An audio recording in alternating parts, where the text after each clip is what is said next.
자, 안녕하세요.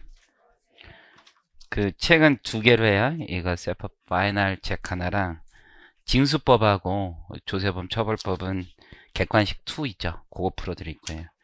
이 뭐 시험 세무사 시험은 한 40개 중에 24개에서 보통 26개가 이론형 문제가 나오고 많으면 이 정도 이게 적을 땐 10개도 나온 적이 있어. 근데 이제 보통 12개에서 14개. 이게 이론형이 26개에서 28개 나와요. 이렇게 나와요. 이렇게. 그러니까 계산 문제 이렇게 나와요. 그래서 세무사 시험 계산 문제 거의 빵점 맞아도 합격하는 애들이 있어요. 꽤 있어요. 그래서 되는 거죠.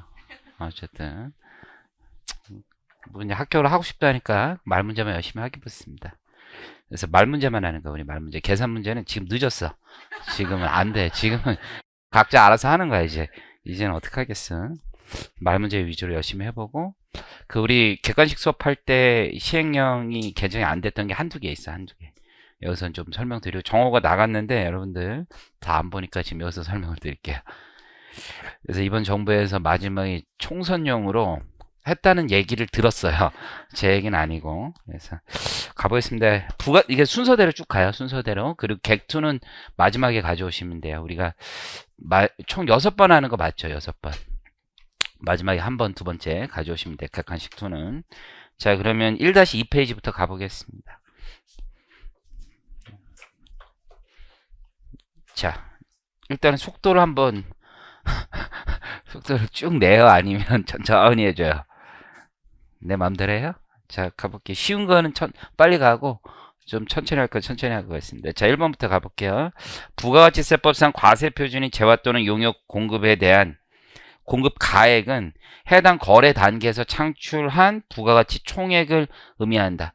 자, 해당 거래 단계가 아니라 전 단계 세액공제법이니까 거래 단계까지 누적된 부가가치 합의 를 공급가액으로 하고 그 다음에 전 단계까지 창출된 부가가치는 매입세액으로 공제받는 거예요. 그래서 첫 번째 문제는 옳지 않습니다. 두 번째, 부가가치세법은 부가가치를 직접 산출하여 과세하지 않죠. 직접 산출하여 과세한다는 게 위의 지문하고 관련된 거예요. 그래서 위의 지문처럼 직접 산출하여 과세하는 게 아니고 전 단계 세액공제법에 따라 재화 또는 용역의 공급, 재화의 수입에 대해 부가가치세 과세하는 게 맞습니다. 3번 질문 가보면 부가가치세법상 납부세액을 산출함에 있어 매출세액에서 매입세액을 공제하는 이유는 이전 거래 단계에서 창출된 부가가치 누적 효과, 중복과세를 회피하기 위한 것이다. 이게 맞고요. 4번 가보면 부가가치세 납세 의무자인 사업자란 사업상 독립적으로 재화 용역을 공급하는 자로서 그 사업 목적은 영리인 경우에 한한다. 그렇지 않죠? 영리든 비영리든 관계없이 라고 생각을 하시면 돼요. 소득세법상 사업소득은 영리 목적만을 기본으로 합니다. 하지만 부가가치세법은 상관없습니다.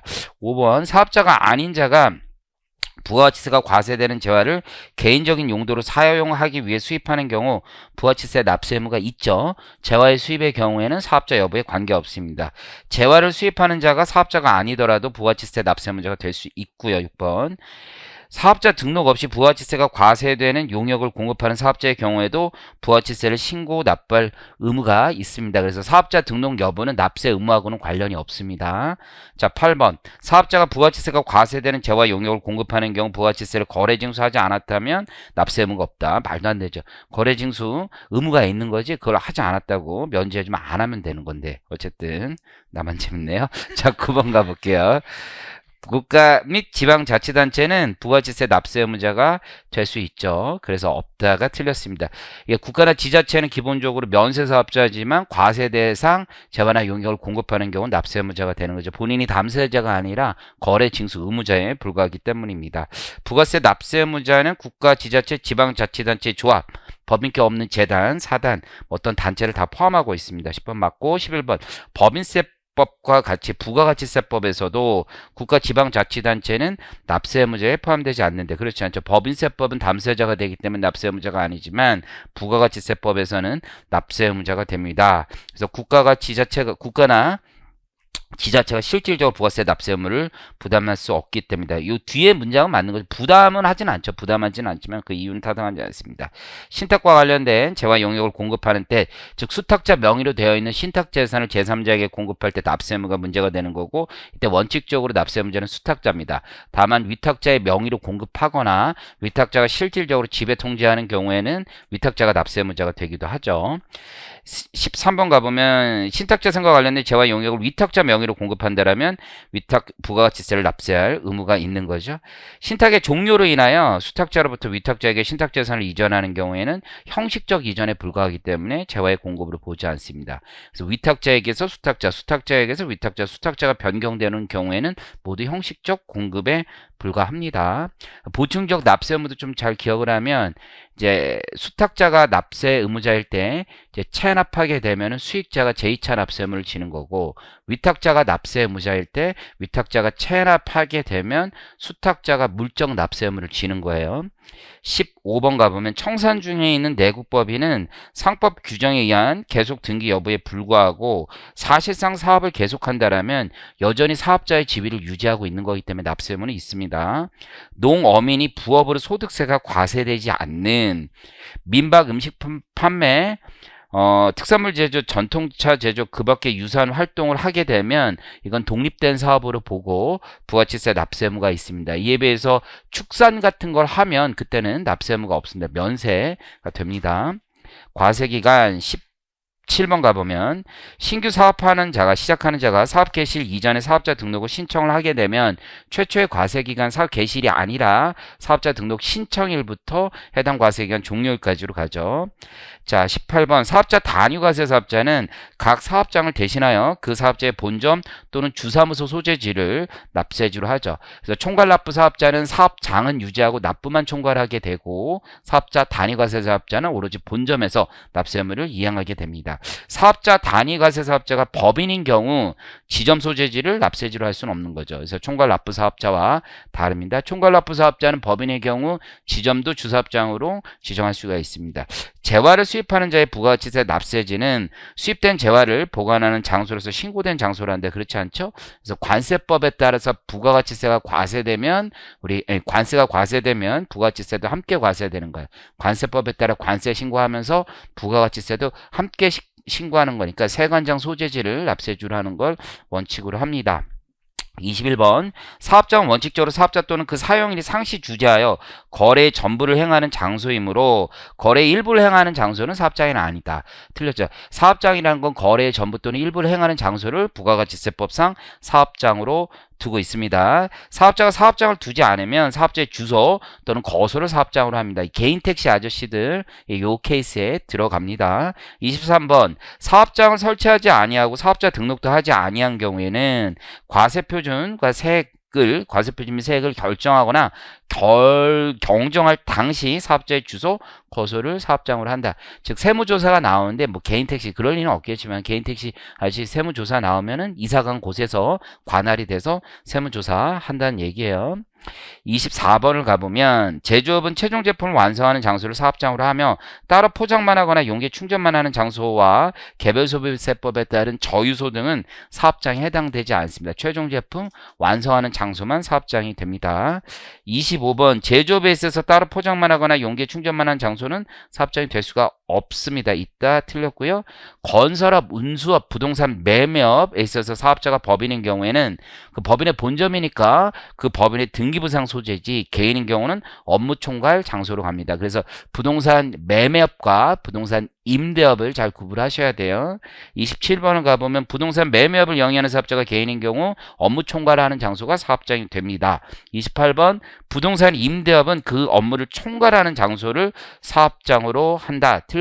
틀렸죠. 부동산 임대업은 부동산 소재지가 물적시설이 있기 때문에 그곳으로 가고 있습니다. 9번 부동산상의 권리만 대여하는 거, 이게 뭐 지역권, 지상권 이런 대여하는 곳이에요. 이건 부동산의 등기부상 소재지가 아니라 본점 개념이에요. 업무 총괄 장소의 개념이기 때문에 부동산 개념이 아닙니다. 30번 국가나 지자체 조합이 공급하는 부동산 임대 용역의 사업장은 부동산 임대업의 원칙적인 사업장 규정에도 불구하고 국가 등이 공급하게 되는 경우에는 업무 총괄 장소로 하고 있는 거죠. 그래서 우체국 택배 등등등도 다 마찬가지가 됩니다. 자, 31번 무인 자판기를 통하여 재화 용역을 공급하는 사업에 있어서 사업장은 그 사업에 관한 업무를 총괄하는 장소이다. 다만 그 장소 이외 사업장 신청에 의하여 추가로 사업자 등록할 수 있다. 그렇지 않습니다. 원칙적으로 사업자 등록은 추가로 얼마든지 할 수 있지만 무인 자판기 업의 경우에는 그렇지 않습니다. 간이과세 규정 뭐 이런 것 때문에 그런 거죠. 32번을 가보면 사업자가 자기의 사업과 관련해 생산 취득한 재화를 이걸 우리가 자기 생산 취득 재화라고 하죠. 직접 판매하기 위하여 특별히 판매 시설을 갖춘 장소는 사업장으로 봅니다. 사업자가 보관 관리 시설만 갖춘 하치장이라면 이는 사업장으로 보지 않죠. 임시사업장은 어떻습니까? 기존 사업장에 포함되는 걸로 봅니다. 23번을 가보면 임시사업장을 이렇게 개설하면 임시사업장 개시 10일 전까지가 아니라 일단 개설하면 돼요. 10일 이내에 폐쇄할 거면 아예 신고할 필요도 없고 10일이 넘을 것 같으면 10일 이내에 임시사업장 관할세무서장에게 임시사업장 개설 신고서를 제출하면 되는 겁니다. 자, 34번 주사업장 총괄 납부 신청한 경우에는 부가가치세를 주된 사업장에서 총괄하여 납부는 하죠. 하지만 신고는 각각 사업장에서 해야 합니다. 35번 사업자 단위과세 사업자는 본점 주사무소에서 총괄하여 신고 납부하는 거죠. 이게 주사업장인지 사업자 단위과세 사업자인지는 신고와 납부가 어떻게 되는지를 잘 보셔야 됩니다. 36번 사업자 단위과세 사업자는 각 사업장을 대신하여 본점 주사무소 소재지를 부가세 납세지로 합니다. 37번 주사업장 총괄 납부 사업자가 법인이라면 지점까지 그 사업장으로 할 수 있습니다. 38번 법인이 주된 사업장에서 부가가치세를 총괄 납부하는 경우 지점을 주된 사업장으로 할 수 있는 거죠. 그래서 주점을 주된 사업장으로 할 수 없다라면 틀렸습니다. 39번 사업자 단위를 과세를 적용받으려는 사업자는 본점 주사무소 관할세무서장의 승인을 받을 필요는 없습니다. 자기가 이제 적용하게 되면 되고 적용받으려는 다음 과세기간 개시 20일 전까지 가서 신청하면 됩니다. 물론 신청이라고 되어 있지만 승인사항은 아닙니다. 40번 사업자 단위과세를 적용받는 경우에는 부가가치세 신고 납부를 수행하는 사업자 단위 적용 사업장을 본점 또는 지점 중 선택하여 지정할 수 있다. 그렇지 않죠. 사업자 단위과세 사업자는 본점만 주사업장처럼 거기를 한 곳으로 볼 수 있습니다. 41번 주사업장 총괄 납부 사업자가 되려고 하는 자는 그 납부하려는 개시 후 20일 이내에 신청하는 게 아니라 다음 과세기간부터 적용받고 싶으면 다음 과세기간 개시 전 20일 전까지 가면 됩니다. 42번 신규로 사업을 하는 자가 주된 사업장에 사업자 등록증을 받은 날부터 20일 이내 주사업장 총괄 납부 신청하는 경우 해당 신청일에 속하는 과세기간에 다음 과세기간부터 총괄 납부한다. 이런 게 아니죠. 이게 두 가지 케이스가 있는 거예요. 변경하고 싶으면 다음 과세기간부터 변경되고 변경하기 전 20일 전까지 가면 되고 신규 사업자나 기존 사업장이 하나밖에 없었지만 하나를 더 추가해서 이제 주사업장 총괄 납부나 사업자 단위과세자가 되고 싶은 사람은 해당 과세기간부터 적용을 받을 수 있고 사업자 등록 개시일로부터 20일 또는 새로운 사업자 등록증 받은 날로부터 20일 이내 신청하면 됩니다. 그래서 다음 과세기간부터가 아니라 신청일에 속하는 과세기간부터 적용받게 됩니다. 43번 사업자 단위과세의 포기는 사업자 단위과세로 등록한 날부터 3년이 되는 날이 속하는 과세기간 다음 과세기간부터 할 수 있다. 그렇지 않죠. 사업자 단위과세는 들어오고 나가는 게 좀 자유롭습니다. 과세기간 단위로 얼마든지 할 수 있고 이 규정은 간이과세하고 이제 비슷한 규정이에요. 간이과세는 이제 월 단위로 3년 동안 포기 재적용 규정에 대한 4개가 있고 면세사업자도 마찬가지죠. 그건 일할 단위로 봤을 때 3년 기준으로 하고 있습니다. 44번을 가보면 주사업장 총괄 납부 사업자가 종된 사업장을 신설하는 경우 주된 사업장 관할세무서장에게 주사업장 총괄 납부 변경 신청서를 제출한다. 주된이라는 게 틀렸어요. 이런 개념이에요. 총괄 납부 사업자가 있는데 주된 사업장에서 이미 다 내고 있어요. 근데 새로운 사업장을 하나 만들었어요. 그럼 새로운 사업장의 관할세무서장은 기대가 있겠죠. 나 돈 들어온다라는 기대를 하고 있는데 이 새끼 돈을 안 내요. 그렇기 때문에 먼저 얘기를 해줘야 돼. 종된 사업장에게 주된 사업장 총괄납부 변경 신청을 합니다. 주사업장에 제출하는 게 아니라 종된 사업장에 제출합니다. 45번 주사업장 총괄납부 사업자가 주사업장 포기 총괄납부를 포기하는 경우 주사업장 총괄납부 포기 신고서를 주된 사업장 관할 세무서장에게 제출만 하면 되지. 이거 역시 승인사항 아닙니다. 들어갈 때도 승인사항 아니고 나올 때도 승인사항 아닙니다. 나올 때도 과세기간 개시 20일 전까지 우리 신청하면 됩니다. 사업자 단위과세 사업자가 사업자 단위과세를 적법하게 포기한 경우 그 포기한 날이 속하는 과세기간의 다음 과세기간부터 각 사업장별로 신고 납부하거나 납부하거나 주사업장 총괄 납부해야 된다. 이것도 맞는 질문이죠. 다음 과세기간이 포인트입니다. 사업장이 둘 이상인 사업자가 주된 사업장 관할 세무서장에게 주사업장 총괄 납부 신청하는 경우 납부할 세액을 주된 사업장에서 총괄하여 신고해야 된다. 말도 안 되는 거지. 신고는 주사업장 총괄 납부 대상이 아닙니다. 신고는 각각하고 납부만 주사업장에서 합니다.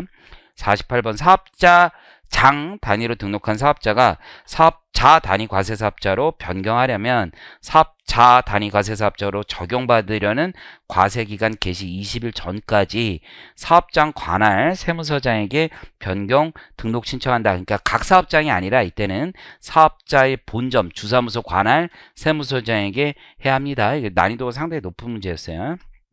그러니까 사업자 단위 과세 사업자로 변경하려면 주사업장으로 가려는 곳에 가서 얘기를 해야지 나머지 가서 얘기하면 안 돼요. 여러 군데가 있을 때 한 곳에 가는데 사업장이 아니라 주된 사업장 기준으로 간다라고 보시면 됩니다. 사업자 등록하겠습니다. 신규로 사업을 하려는 자는 사업 개시일로부터 20일 이내 사업자 등록하는 게 원칙이지만 사업 개시일 전이라도 사업자 등록 가능한 거죠. 그래서 사업 개시일 전이라도 할 수 있습니다.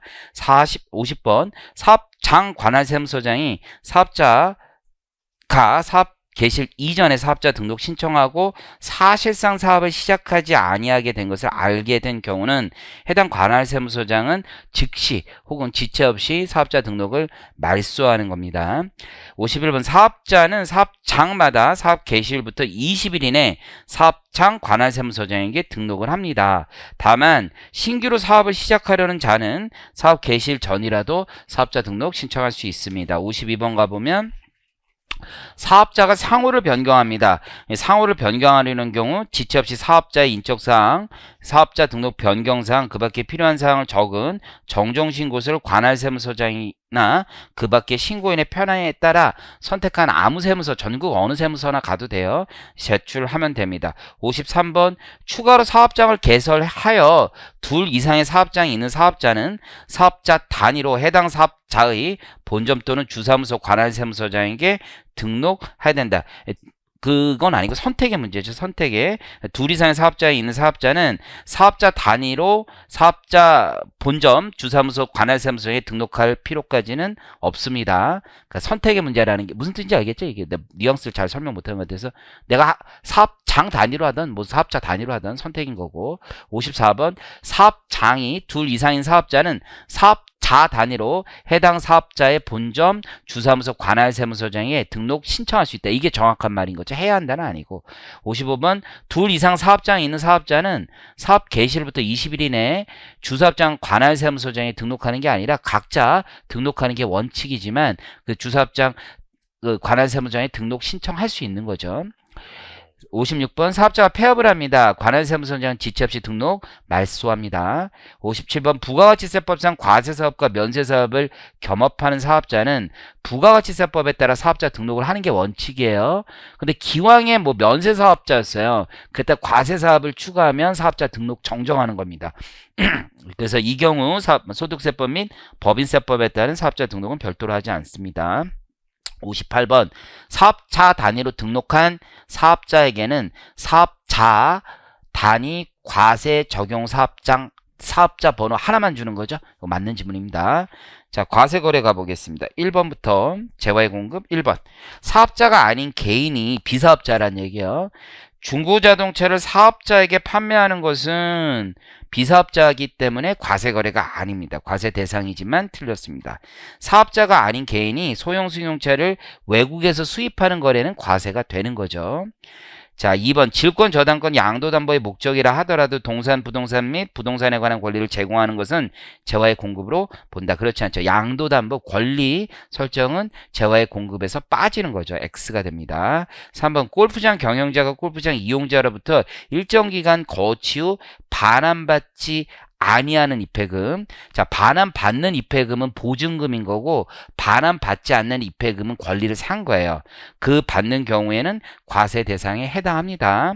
선주와 화주의 계약에 따라 화주가 조기 선적을 하고 선주로부터 조출료를 받습니다. 화주와 선주와의 관계에 있어서는 공급을 하는 자는 선주고 물건주인 화주는 공급을 받는 자입니다. 그런 상황에서 선주로부터 조출료를 받아요. 그럼 부가치세법상 과세 대상에 해당하지 않겠죠. 그래서 화주는 용역을 공급하는 자이기 때문에 선주로부터 돈을 조치를 받더라도 과세 대상에 해당하지는 않습니다. 자, 5번 비교해보면 문제죠. 선주하고 하역회사 관계가 있으면 이땐 하역회사가 선주에게 용역을 공급하는 게 됩니다. 그런데 지금 하역회사 간의 선적 지연으로 선주가 하역회사로부터 채선료를 받습니다. 이건 손해배상금을 받는 거예요. 그렇게 하는 경우에는 과세 대상이다. 옳지 않습니다. 자, 6번 가보면 공동사업자 구성원이 각기 독립적으로 사업을 영위하기 위하여 공동사업의 사업용 유용자산인 건물을 분할 등기하는 경우 이건 소유권이 이전된다는 개념이죠. 그때는 재화의 공급에 해당합니다. 결국 소유권 이전이 있는지 여부를 가지고 판단하시면 되는 거고 7번 사업자가 현물 출자에 따라 재화를 인도하는 것은 과세 대상이다. 현물 출자도 계약상 법률상 원인에 따른 재화의 공급에 해당합니다. 법률상 원인이 되겠죠. 출자자가 자기의 출자 지분을 타인에게 양도상속 증여하거나 법인 또는 공동사업자가 출자 지분을 현금으로 반환하는 경우는 주식의 매매랑 같다라고 생각을 하시면 돼요. 재화의 공급으로 보지 않습니다. 사업자 간의 상품, 제품 등 재화를 차용하거나 사용하거나 소비하고 동종 또는 이종의 재화를 반환하는 소비 대체의 경우 그 차용, 반환은 각각 다 재화의 공급에 해당합니다. 내가 쓰고 다시 돌려주는 거 다 소비가 이루어졌다고 보는 겁니다. 재화의 공급은 계약상 법률상 모든 원인에 따라 재화를 인도 또는 양도하는 것으로 합니다. 재화를 공급하는 사업의 구분, 결국 재화인지 용역인지는 사업의 구분에 따르는 거잖아요. 그땐 통계청장이 고시하는 해당 과세기간 개시일 현재 표준산업 분류 기준으로 하게 되어 있습니다. 다만 표준산업 분류와 세법의 규정이 다른 경우에는 특별한 규정이기 때문에 세법이 우선하는 거고 그 대표적인 게 부동산 매매업 또는 뭐 제조업 등의 몇 가지가 있습니다. 12번 가보면 사업자가 저작권, 권리를 양도하는 것은 재화의 공급으로 보는 거죠. 권리를 대여하는 것은 용역의 공급이 되고 13번 사업용 자산을 상속증여세법에 따라 물납한다라면 재화의 공급으로 보지 않죠. 상속세에는 물납 규정이 있는데 이 물납을 부동산 등으로 했다라고 했을 때는 재화의 공급으로 보지 않습니다. 만약에 재화의 공급으로 보면 조세 일실만 생깁니다. 14번 과세 대상이 되는 행위 또는 거래의 귀속이 명의일 뿐이고 사실상 귀속되는 자가 따로 있는 경우라면 그때는 사실상 귀속되는 자를 납세 의무자로 하는 거죠. 그래서 귀속에 관한 실질과세 원칙이라고 보시면 됩니다. 명의자에 대해서 적용하지 않습니다. 전기, 가스, 열 등 관리할 수 있는 자연력은 재화에 해당하는 거죠. 재화라는 게 물건 또는 권리라고 이루어지고 있고 물건이라는 게 유체물, 관리 가능한 자연력이라고 얘기하는 거죠. 자, 그 다음에 16번 상대방으로부터 인도받은 재화의 주요 자재를 전혀 부담하지 않고 단순히 가공만 하는 것은 용역의 공급이 되는 거죠. 주요 자재의 전부 또는 일부를 부담하게 되면 재화의 공급이 되고 용역의 공급은 임가공이라고 하는 거고 공급 시기는 완료되는 때가 되고 재화의 공급이 되면 인도되는 때가 됩니다. 17번 가보면 자기가 주요 자재의 전부를 부담하고 상대방으로부터 인도받은 재화에 공작을 가하여 키워드는 새로운 재화죠. 새로운 재화를 만드는 것은 가공에 의하여 재화를 인도하는 것으로서 재화의 공급에 해당하죠. 설령 그렇지만 건설업의 경우에는 주요 자재의 전부 또는 일부를 부담하더라도 용역의 공급으로 보는 거고요. 그래서 18번을 보면 건설업을 영위하는 사업자가 건설 자재의 일부 또는 전부를 부담하고 용역을 공급하는 경우 사업자가 부담한 건설 자재는 용역의 공급으로 봅니다. 19번 건설업에 있어서 건설업자가 건설자재의 전부 또는 일부를 부담하고 수행하는 도급공사는 용역의 공급이 되는 거죠. 18번의 또 다른 표현이라고 보시면 됩니다. 20번 건설업의 경우에는 건설업자가 건설자재의 전부를 부담하는 경우라도 용역의 공급으로 보는 거예요. 그래서 재화인지 용역인지 그 잘 체크하시면서 보시면 돼요. 재화 인도 대가로 다른 자재를 인도하거나 용역을 제공받는 교환 계약에 따라 재화를 인도 양도하는 것도 역시 재화의 공급의 형태가 되는 거죠. 그래서 교환 거래의 경우는 자기가 공급한 재화나 용역의 시가를 과세 표준으로 한다. 그런 점도 기억하시면 되고 23번 가보면 사업자가 현물 출자해야 재화를 인도하는 경우에는 해당 재화가 과세 대상에 해당하더라도 사업성이 없으므로 부가세 납세 의무가 없다. 그렇지 않죠. 이미 앞에 사업자라고 깔아놨으니까 사업자가 청산 목적으로 공급하는 경우에도 사업성이 있든 없든 기존의 사업자면 당연히 부가세 납세 의무가 있는 겁니다. 사업자가 원래 이제 경매 등은 재화의 공급에 해당하지만 거기 민사집행법 혹은 국세징수법에 따른 강제 경매 공매에 따라 재화를 인도 양도하는 것은 재화의 공급으로 보지 않습니다. 공익사업을 위한 토지의 취득 및 보상에 관한 법률에 따른 수용 절차에 있어서 수용 대상인 재화의 소유권을 소유자가 해당 재화를 철거하는 조건으로 그 재화에 대한 대가를 받는 경우에만 재화의 공급으로 보지 않는다. 그렇지 않습니다. 지금은 철거 조건 여부에 관계없이 재화의 공급으로 보지 않습니다. 그래서 무슨 법이 있어야 돼요. 도정법, 도시재개발 관련된 법률 등이 있어야 됩니다. 26번에 가보면 민사집행법에 따라 경매로 재화를 인도하는 것은 재화의 공급으로 보지 않죠. 사업자가 민사집행법에 따른 경매로 재화를 공급하는 것은 과세 대상이 아닙니다. 국세징수법에 따라 재화를 공급하는 것도 경매하는 것도 과세 대상이 아닙니다. 공급받을 자의 해약으로 공급할 자가 재화 또는 용역 공급 없이 위약금 또는 이와 유사한 손해배상금을 받는 것도 재화 용역에 대한 반대급부로 받는 것이 아니기 때문에 과세 대상이 아닙니다. 이제 간주 공급이 있는 거죠. 크게 보면 두 가지가 있어요. 자기생산 취득 재화의 공급이 있고 판매 목적 타사업장 반출이 있죠.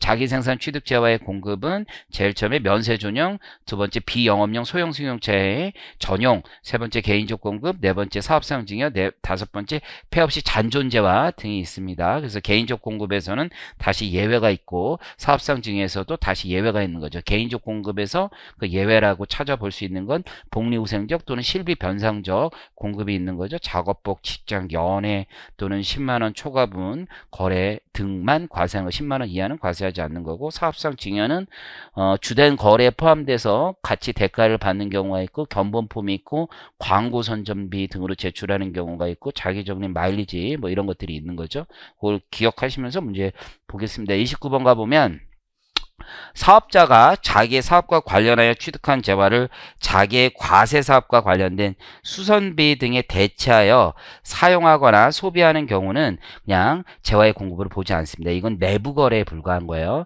사업자의 내부 거래에 불과하지만 간주 공급으로 의지하는 게 아까 열거한 항목만 과세 대상이지, 열거되지 않은 항목은 그냥 소유권 이전이 없기 때문에 원칙적으로 과세 대상이 아닌 겁니다. 30번을 가보면 사업자가 자기의 과세사업과 관련하여 취득한 재화로서 매입세액이 공제된 재화를 자기의 면세사업 및 부가가치세가 과세되지 아니하는 재화나 용역을 공급하는 사업, 거기 부가가치세가 과세되지 아니하는 재화나 용역을 공급하는 사업을 우리는 비과세 사업이라고 하는 거죠. 그래서 면세사업 및 비과세 사업에 전용하게 되면 이건 재화의 공급으로 의지하는 거죠.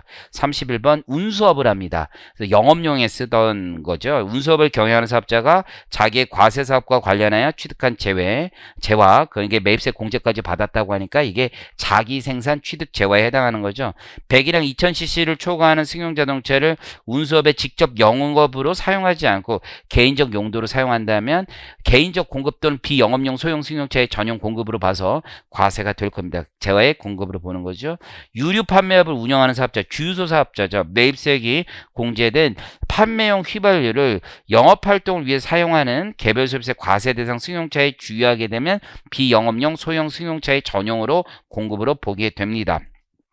33번 운전학원업을 운영하는 사업자가 매입세액이 공제되었으며 개별 소비세 과세 대상인 운전 교습용 소형 승용차를 임직원의 업무 출장용으로 전용했다라고 해도 과세 대상이 되는 거죠. 운전학원업을 하고 있기 때문에 개별 소비세 과세 대상 승용 자동차에 대해서 매입세 공제를 받았고 그러면 자기 생산 취득 제화가 된 상태입니다. 34번 사업장별로 신고 및 납부를 하는 둘 이상의 사업장이 있는 사업자가 자기의 사업과 관련하여 취득한 재화를 타인에게 직접 판매할 목적으로 다른 사업장으로 공급하는 것은 재화의 공급으로 보는 거죠. 그래서 X입니다. 사업장이 둘 이상인 사업자인데 사업자 단위과세자로서 적용받는 과세 기간에 자기의 사업과 관련해 취득한 재화를 판매할 목적으로 자기의 다른 사업장으로 반출하는 경우엔 재화의 공급으로 보지 않는 거죠.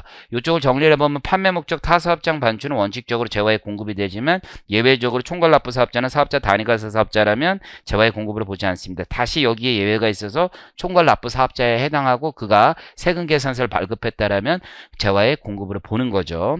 36번 가보면 주사업장 총괄납부 사업자가 세금 계산서 발급 없이 그래서 방금 얘기 드린 것처럼 예외의 단서를 제거한 거죠. 총괄납부 사업자가 세금 계산서 발급 없이 재화를 판매 목적으로 자기의 다른 사업장에 반출하게 되는 경우에는 재화의 공급으로 본다라고 되어 있는데 아니죠. 총괄납부 사업자는 원칙적으로 보지 않는 거죠. 37번을 가보면 사업자가 내국 신용장에 재화를 공급받아 영세율을 적용받는 재화를 자기 생산 취득 재화에 세 가지가 있는 거잖아요. 그래서 매입세액이 공제된 재화가 있고 사업의 포괄 양수도로 승계한 재화가 있는 거죠. 다만 양도인이 매입세액 공제를 받았을 것이고 세 번째가 내국 신용장 또는 구매확인서에서 구입한 영세율 적용된 매입세액이죠. 그때는 형식적으로는 다 매입세액은 없지만 그 양도인이 먼저 매입세액 공제를 받았다라면 자기 생산 취득 재화로 인정을 하는 거죠.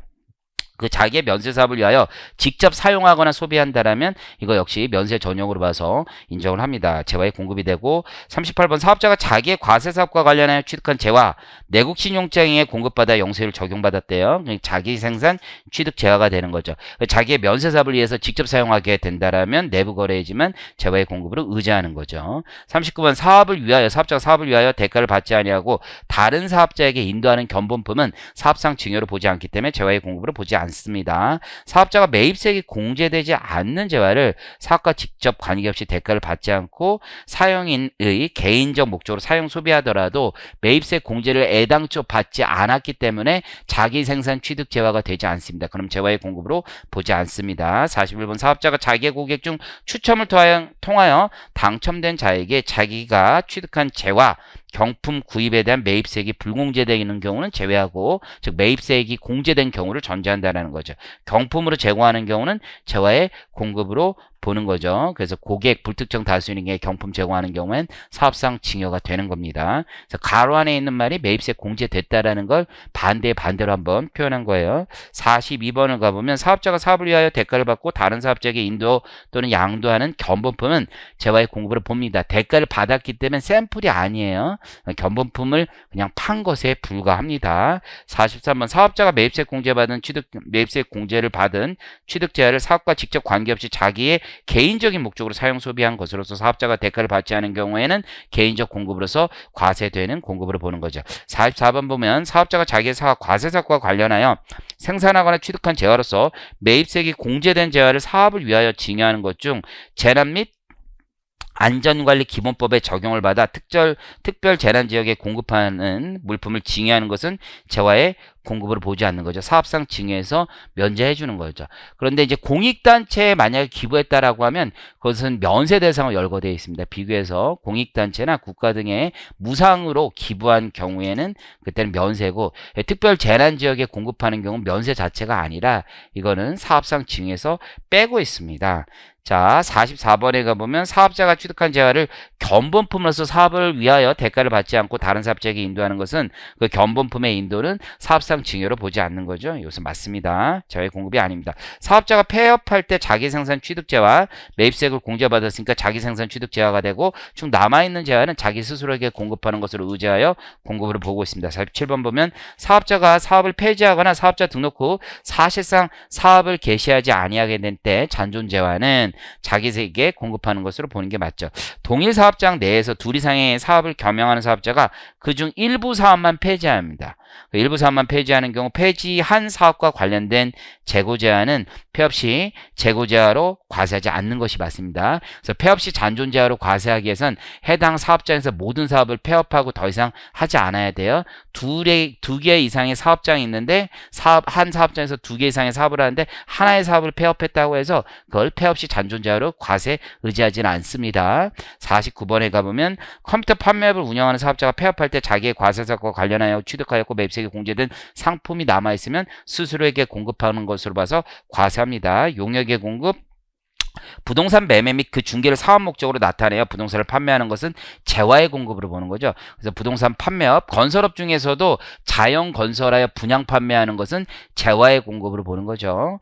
자, 51번 사업자가 자기의 사업과 관련하여 거래처 경영 컨설팅 무상으로 제공하는 것은 과세되는 용역으로 보지 않죠. 그래서 용역의 무상 공급은 원칙적으로 과세하지 않습니다. 그러나 특수관계인에게 사업용 부동산을 무상으로 임대한다면 그땐 과세하는 거고, 다시 이때도 산학협력당 등에게 공급하는 경우에는 과세하지 않습니다. 52번 가보면 사업자가 자신의 용역을 자기의 사업을 위하여 대가를 받지 아니하고 공급함으로써 다른 사업자와 과세 형평이 침해되는 경우에는 자기에게 용역을 공급하는 것으로 본다. 이 지문 자체는 맞습니다. 하지만 대통령령 시행령에 요 자가 공급에 대한 과세를 열거하고 있지 않는 거예요. 법조문 자체입니다. 52번은 오해하지 마시고, 그래서 과세 형평이 침해되는 경우에는 공급한 것으로 본다. 다만 시행령에 그 해당 용역의 범위를 정해놓지 않아서 과세하지 않는 거예요. 그래서 객관식 지문에서 이 지문은 틀린 지문은 아닙니다.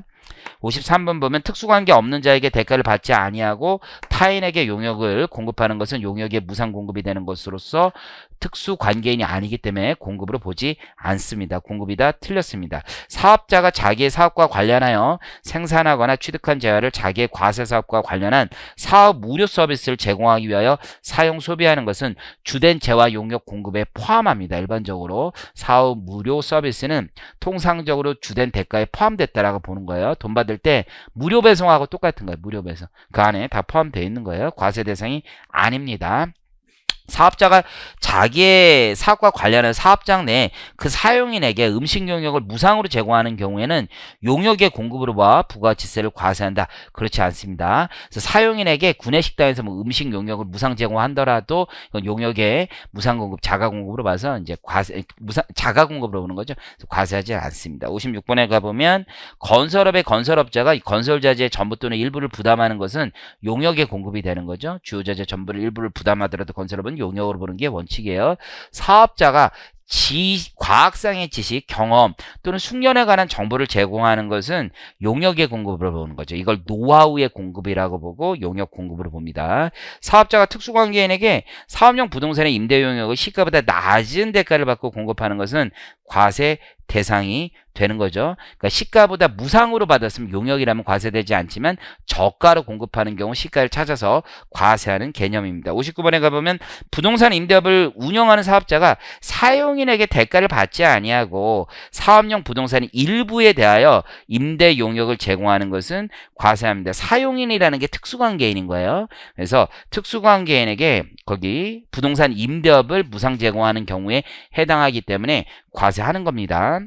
자, 60번 기계제조업을 운영하는 사업자가 대가를 받지 아니하고 상대방으로부터 인도받은 재화를 자재 부담 없이 단순 가공만 해주면 이건 임가공이 되고 용역이 되고, 이때 용역의 무상 공급은 특수관계인이라고 하더라도 부동산 임대 용역 등이 아니기 때문에 과세하지 않습니다. 과세한다 틀렸습니다. 산업상, 상업상, 과학상 지식, 경험, 숙련에 관한 정보를 제공하는 것을 용역의 공급으로 보는 게 맞고, 62번 대학이 사업용 부동산을 그 대학의 산학협력당의 대가를 받지 않고 부동산을 무상 임대하더라도 이것은 용역의 공급으로 보지 않는 거죠. 예외가 되는 꼴입니다. 자, 그 다음에 63번 사업자가 법령에 따른 특수관계인에게 대가를 받지 아니하고 과세되는 사업용 부동산 임대 용역을 공급한다라면 공급가액에 포함하는 게 되겠죠. 그래서 사업용 부동산을 특수관계인에게 무상 제공하는 경우에는 과세하고 그 시가를 과세 표준으로 하고 있습니다. 재화의 수입을 가보면 사업자가 아닌 자도 재화에 수입하는 경우 납세 문제가 되잖아요. 그래서 사업자가 아닌 자가 부가세에 과세되는 재화를 개인적 용도로 사용하기 위해서 수입하는 경우 부가치세 납세 의무가 있습니다. 사업자가 외국으로부터 국내에 도착한 물품으로서 이걸 우리가 외국 물품이라고 하는 거잖아요. 그래서 수입 신고가 수리되기 전의 것, 이 외국 물품이 되고 이게 국내에 반입하는 것은 재화의 수입에 해당하여 수입의 정의에 해당하여 과세 대상이 됩니다. 수출 신고가 수리된 물품이에요. 그럼 외국 물품이 되는 거죠. 관세법에 따라. 근데 선적되지 않았습니다. 그럼 부가가치세법에 따라서는 여전히 내국 물품이 됩니다. 수입의 정의는 외국 물품을 내국으로 반입할 때가 수입이잖아요. 그래서 내국 물품을 보세구역에서 반입하는 것은 수입에 해당하지 않습니다. 67번 소매업을 운영하는 사업자가 외국의 소매업자로부터 구입한 운동화를 우리나라의 보세구역으로 반입할 때까지는 재화의 수입에 해당하지 않죠. 보세구역에서 보세구역 밖으로 반입할 때가 그때가 재화의 수입이 되고 이때는 수입신고 수리를 수입시기 공급시기로 보고 있습니다. 외국의 선박에 의하여 공해에서 잡힌 수산물입니다. 그럼 외국 물품이죠. 우리나라 선박에서 공해에서 잡힌 수산물은 내국 물품이 되고 외국 물품을 국내로 반입하는 것은 과세 대상에 해당하는 거죠. 아니다. 틀렸습니다. 부수재화 용역을 가보면 69번 면세되는 교육 용역 제공 시 필요한 교재의 대가를 수강료에 포함하지 않고 별도로 받는다고 하더라도 이건 같이 면세가 되는 거죠. 그래서 면세되지 않는다. 틀렸습니다. 그래서 우리가 학원 같은 데서 그 학원 수강생들에게만 뭐 파는 교구 이런 것도 다 면세가 된다는 말씀 드렸었어요. 70번 주된 사업과 관련하여 우연히 일시적으로 공급되는 재화의 공급은 별도의 공급으로 보는 거죠. 그래서 우리가 부수재화 용역이 크게 보면 두 가지가 있죠. 하나의 거래로 보는 경우가 있죠. 주된 대가에 통상적으로 포함되는 경우나 혹은 주된 재화를 공급할 때 통상적으로 함께 공급하는 경우에는 하나의 거래로 봐서 하나의 거래이기 때문에 공급시기 세금 계산서 등등등등이 다 하나, 공급가액 하나. 근데 사업과 관련하여 부수 재화 용역이 있는 거죠. 주된 사업과 관련하여 우연히 일시적으로 공급하는 부수 재화 용역 공급은 별도의 공급으로 보되 과세 여부, 면세 여부만 주된 사업에 따른다라고 되어 있는 거고, 또 하나는 주된 사업을 하면서 필수적으로 생산되는 재화가 있죠. 부산물이라고 하는 거죠. 이거 역시 별도의 공급으로 보되 과세 면세 여부만 주된 사업에 따른다라고 되어 있는 거죠. 70번까지 했네요. 71번부터 할 차례. 71번 주된 사업과 사업에 부수된 거래로서 주된 사업과 관련하여 우연히 일시적으로 공급되는 재화 용역의 공급은 별도의 공급으로 보고 과세 면세 여부는 주된 사업에 따른 거죠. 그 판단도 별도로 하는 건 아니에요. 그럼 규정 자체가 필요 없죠. 72번 주된 사업에 부수되는 주된 사업과 관련하여 주된 재화의 생산 과정에서 필연적으로 이런 걸 부산물이라고 하는 거죠. 생기는 재화의 공급은 별도의 공급으로 보되 면세 과세 여부만 주된 사업에 따르는 거죠. 농민이 자기 농지의 확장 또는 농지 개량 작업에서 생긴 토사석을 일시적으로 판매하는 경우에는 농업에 속하는 거로 봐요. 그래서 별도의 사업이 아닙니다. 독립된 사업으로 봤을 때만 납세 의무가 있는 거예요. 토사석 자체를 토지로 봐서 면세라고 하는 친구들이 있는데 그거는 지금 땅에 대한 개념이 없는 거죠. 땅은 저 멘틀 해까지 다 내 거예요. 누가 가져갈 수 있는 게 아니에요. 토사석은 흙 자체로서 재화가 되는 겁니다. 토지와 다른 겁니다. 자, 74번 가보겠습니다. 자, 공급 시기. 자, 현금 판매의 경우는 인도되거나 부동산 같은 경우는 이용 가능하게 된 때를 공급 시기로 보는 거죠. 자, 상품권을 현금 또는 외상으로 판매하고 그 후 상품권에 의하여 현물과 교환되는 경우 상품권은 재화가 아니잖아요. 그래서 상품권이 인도된 때는 공급 시기로 볼 수가 없고 상품권과 교환돼서 해당 재화가 인도된 때를 공급 시기로 보는 거죠. 재화의 공급으로 보는 가공의 경우에는 재화의 가공이 완료된 때, 재화의 공급으로 보는 가공의 경우에는 재화의 인도가 될 때가 되는 거죠. 그래서 가공은 재화의 공급 또는 용역의 공급을 볼 수 있는데 용역의 공급이 되는 경우에는 용역이 완료되는 때지만 재화의 공급으로 보는 경우에는 인도되는 때를 공급식으로 합니다. 77번 완성도 기준 지급 조건부 대가의 각 부분을 받기로 한 때를 공급식으로 보는 게 원칙입니다. 완성도 지급 조건부 재화를 공급하는 경우에는 재화 공급에 관한 계약을 하는 때를 공급시기로 한다. 그렇지 않죠. 대가의 각 부분을 받기로 한 때를 공급시기로 합니다. 그래서 완성도 기준 지급 조건부는 6개월, 1년 이런 조건이 없습니다. 자, 완성도 기준 조건부로 재화를 공급한다면 대가의 각 부분을 받기로 한 때를 재화의 공급시기로 보지만 인도되거나 이용 가능하게 된 날 이후에 받기로 한 대가는 완성도 기준 지급 조건이 아닌 거죠. 더 이상은. 그래서 인도된 날 또는 이용 가능하게 된 날을 공급시기로 보게 되는 겁니다. 79번 가보면 기획재정부를 0으로 정하는 장기할부 판매의 경우에는 대가의 각 부분을 받기로 한 때를 공급시기로 보는 게 원칙이죠. 장기할부 판매라는 건 부가세법, 법인세법이 동일하고 인도일 또는 이용 가능일의 다음 날부터 최종 잔금을 받을 때까지의 기간이 1년 이상인 걸 얘기하고 계약금 이외의 대가를 분할하여 계약금과 분할하여 수령을 하는 거죠. 그게 장기할부 조건 판매입니다. 장기할부 조건 판매의 경우에는 대가 수령 여부에 관계없이 세금계산서 선 발급하는 경우에는 세금계산서 발급 시기를 공급 시기로 보기도 합니다. 자, 88번 가보면 전력이나 그 밖의 공급 단위를 구획할 수 없는 재화를 계속적으로 공급하는 경우에는 재화가 인도되거나 이용 가능하게 된 날이 아니라 대가의 각 부분을 받기로 한 때를 공급 시기로 보는 거죠. 그 다음 81번 전력이나 그 밖에 공급단을 구역할 수 없는 재화를 계속적으로 공급하는 경우에는 예정신고기간 과세기간 종료일이 아니라 대가의 각 부분을 받기로 한 때입니다. 비슷한 게 부동산 임대 용역도 있는 거죠. 자, 82번 기한 후 판매의 경우에는 판매가 확정되는 때 이렇게 조건부 판매들은 조건이 성취되는 때를 공급 시기로 보는 겁니다. 83번 무인 자판기를 이용하여 재화를 공급하는 경우에는 그 무인 자판기에 현금을 투입한 때가 아니라 현금을 꺼낼 때 인체한 때를 공급 시기로 보는 거죠. 일괄하여 의지하는 겁니다. 무인 자판기를 이용하여 재화를 공급하는 경우 해당 사업자가 무인 자판기에서 현금을 꺼낸 때를 공급 시기로 보는 거고 85번 반환 조건부, 동의 조건부, 그 밖의 조건부 판매, 기한 후 판매의 경우는 조건 성취되거나 기한이 지나 판매가 확정되는 데를 공급 시기로 보는 거예요. 납세 의무가 있는 사업자가 여전법, 여신전문금융업법에 따라 등록한 시설 대업자로부터 시설 등을 임차하고 그 시설을 공급받은 자 세관자로부터 직접 인도받을 수가 있죠. 이게 결국 캐피탈사 이제 여신전문금융업법자가 면세사업자이기 때문에 직접 공급 많이 받는다고 했어요. 그때 시설 대업자가 공급자로부터 재화를 공급받거나 외국으로부터 재화를 수입한 것으로 보아 그게 아니죠. 이용자가 직접 공급받거나 외국으로부터 수입한 것으로 봐서 세관자인 세금계산서도 끊어주고 공급하는 자가 세금계산서도 끊어주는 거고 그들이 넘길 때를 공급 시기로 보는 거죠. 자, 그래서 그 중간에 있는 말이 틀렸습니다. 시설 대업자가 받는 게 아니라 리스로 치면 리스 이용자가 직접 받는 것으로 보는 겁니다. 87번 가보면 위탁매매 또는 대리인에 의한 매매에 있어서 위탁자 또는 본인이 직접 재화를 공급하거나 공급받은 것으로 본다. 다만 위탁자 또는 본인을 알 수 없는 경우에는 그러하지 않다. 이거 맞는 거죠. 그래서 위탁자, 수탁자, 소비자 삼각 거래에 있어서는 위탁자가 직접 공급하는 것으로 보는 게 원칙이죠. 세금계산서는 그런데 수탁자가 위탁자 명의로 끊는 게 원칙입니다. 다만 이 경우에도 위탁자가 직접 인도한다면 위탁자가 끊을 수도 있지만 수탁자를 부기한다. 뭐 이 정도 기억을 하시면 돼요. 자, 그런데 이제 재화의 보관 관리 특성상 위탁자를 알 수 없는 경우에 각각 공급이 되는 거죠. 위탁자가 수탁자에게, 수탁자가 최종 소비자에게 공급하는 것으로 보는 거죠. 그래서 위탁자가 직접 공급하거나 하는 거죠. 이건 위탁자를 알 수 있는이구나. 이제 알 수 있는 경우는 직접 위탁자가 공급하는 경우, 알 수 없는 경우는 위탁자가 수탁자에게, 수탁자가 최종 소비자에게 공급하는 것으로 보면 됩니다.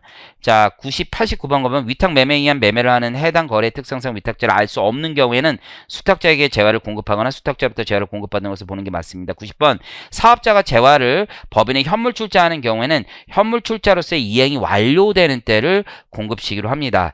자, 91번 선박을 이용하여 내국 물품을 외국으로 수출하는 경우에는 수출 재화의 선저기를 재화의 공급 시기로 합니다. 요거 맞고요. 선저기를 재화의 공급 시기로 하고 92번 재화를 위탁 판매 수출하는 경우에는 외국에서 해당 재화가 인도되는 때를 재화의 공급 시기로 한다라고 되어 있죠. 위탁 판매 수출이라는 건 해외 백화점을 이용한다고 그냥 가상을 세워 보시면 돼요. 그럼 그들이 공급가액을 확정시켜서 정산서를 주고 정산서를 받는 때가 공급가액이 확정되는 때로서 공급 시기가 되는 거죠. 이때 이제 최종 완성품 판매하는 가격이 공급가액이 되고 영세 임대율이 적용될 수 있는 겁니다.